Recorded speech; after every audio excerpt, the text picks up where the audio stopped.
Hello दोस्तों, स्वागत है आपका आज की डेली की डीपीपी क्लास में। उससे पहले आपने अगर हमारे चैनल को अभी तक सब्सक्राइब नहीं किया है तो जाकर सब्सक्राइब कर लीजिएगा। तो चलिए पहले क्वेश्चन पर बात करते हैं। पहला क्वेश्चन है, रासायनिक अभिक्रिया में ऑक्सीकरण का आधुनिक अर्थ क्या है? What is the modern definition of oxidation? तो इसमें ऑप्शन बी अपना करेक्ट आंसर रहेगा, इलेक्ट्रॉन का त्याग। लॉस ऑफ इलेक्ट्रॉन जो है वो अपना सही आंसर है दोस्तों।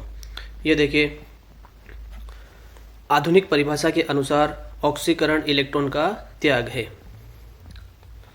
AgCl Ag+Cl2 किस प्रकार की अभिक्रिया है? तो दोस्तों देखिए, जब एक रिएक्टेंट से दो प्रोडक्ट बनते हैं, एक रिएक्टेंट से दो प्रोडक्ट बनते हैं तो वो एक तरीके से वियोजन अभिक्रिया होती है या अपघटन अभिक्रिया भी उसको बोल सकते हैं। देखिए दोस्तों, इंग्लिश में दोनों नाम सेम है, डीकम्पोजिशन रिएक्शन। यह एक प्रकाशीय विद्युत अपघटन अभिक्रिया है। चलिए दोस्तों अगले क्वेश्चन पर बात करते हैं। द्रव्यमान संरक्षण नियम का मुख्य सिद्धांत क्या है? Main principle of law of conservation of mass. तो अपन जानते हैं द्रव्यमान संरक्षण में क्या होता है, जो द्रव्यमान होता है या मास होता है वो क्या रहता है दोस्तों? कांस्टेंट। तो द्रव्यमान नष्ट नहीं होता है। देखिए दोस्तों, अभिक्रिया में कुल द्रव्यमान स्थिर रहता है। Total mass of remains constant during reactions. अभिक्रिया के दौरान जो मास होता है वो क्या रहता है? कांस्टेंट। संक्षारण को रोकने हेतु किस धातु की परत चढ़ाई जाती है? तो जो संक्षारण होता है दोस्तों, उसको रोकने के लिए अपने जिंक की परत चढ़ाई जाती है, उसको अपन बोलते हैं गैल्वेनीकरण। क्या बोलते हैं दोस्तों? गैल्वेनीकरण या फिर गैल्वेनाइजेशन। देखिए दोस्तों, जिंक की परत चढ़ाने की प्रक्रिया को गैल्वेनाइजेशन कहते हैं। श्वसन किस प्रकार की अभिक्रिया है या respiration which type of reaction? तो श्वसन जो होती है दोस्तों वो ऊष्माक्षेपी अभिक्रिया है, जबकि प्रकाश संश्लेषण या फोटोसिंथेसिस जो है वो एक ऊष्माक्षेपी अभिक्रिया है। तो अपना इसमें ऑप्शन जो रहेगा वो ऊष्माक्षेपी, ए ऑप्शन जो है वो करेक्ट है दोस्तों। श्वसन में ऊर्जा मुक्त होती है, इसीलिए इसको क्या बोलते हैं दोस्तों? ऊष्माक्षेपी अभिक्रिया। जिंक की जब कॉपर सल्फेट से रिएक्शन करवाएंगे तो जिंक सल्फेट प्लस कॉपर बनेगा। इसमें पूछ रहा है कि जिंक क्या है।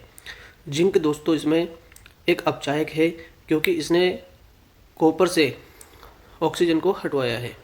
तो देखो दोस्तों, ऑप्शन ए, जिंक को कॉपर विस्थापित कर स्वयं ऑक्सीकरण होता है, इसीलिए वो क्या है दोस्तों? एक अपचायक। संतुलित समीकरण में गुणांक क्या दर्शाते हैं दोस्तों? संतुलित समीकरण में जो उसके गुणांक होते हैं एलिमेंट्स के, वो दर्शाते हैं मोल अनुपात को या मोल रेशियो को दोस्तों। गुणांक अभिकारकों उत्पाद के मोल को अनुपात को बताते हैं। अवक्षेप अभिक्रिया क्या होती है? तो ऐसी अभिक्रिया या ऐसी रिएक्शन जिसमें कुछ ना कुछ अवक्षेप बचे उसको क्या बोलते हैं दोस्तों? अवक्षेपण अभिक्रिया। तो इसमें अपना ऑप्शन ए करेक्ट रहेगा, क्योंकि इसमें NaCl और AgNO3 अपने अवक्षेप के रूप में बचते हैं। AgCl एक सफ़ेद अवक्षेप होता है।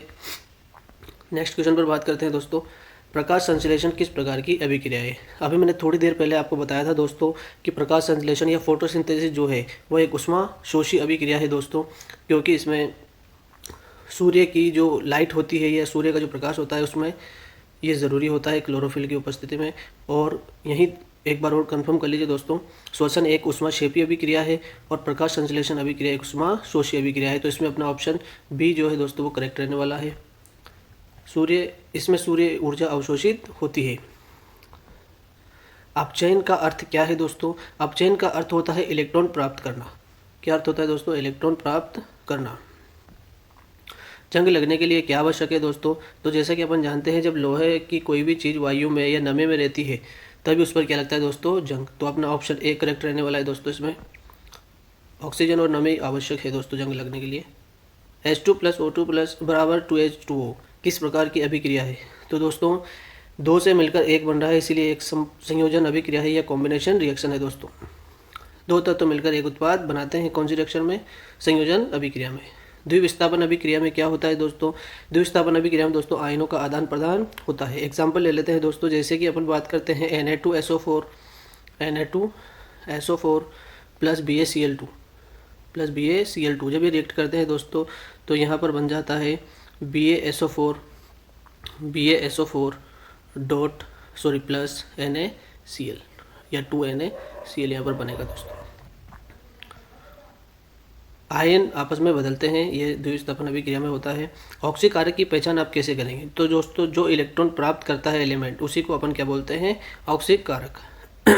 ऑक्सीकारक इलेक्ट्रॉन प्राप्त करता है। रासायनिक अभिक्रिया में संकेत कौन से होते हैं? तो रंग में भी परिवर्तन होता है, गैस में भी बन जाती है और अवक्षय भी बन जाता है। ये सभी दोस्तों एक केमिकल चेंज या केमिकल रिएक्शन के उदाहरण हैं। तो दोस्तों ये सभी रासायनिक अभिक्रिया के उदाहरण हैं। तो यहीं अपनी क्लास समाप्त होती है दोस्तों। कैसी लगी आपको हमारी क्लास? इसी के साथ हमारे चैनल पर बने रहने के लिए प्लीज़ हमारे चैनल को सब्सक्राइब कर दीजिए। थैंक यू दोस्तों, मिलते हैं नेक्स्ट क्लास में।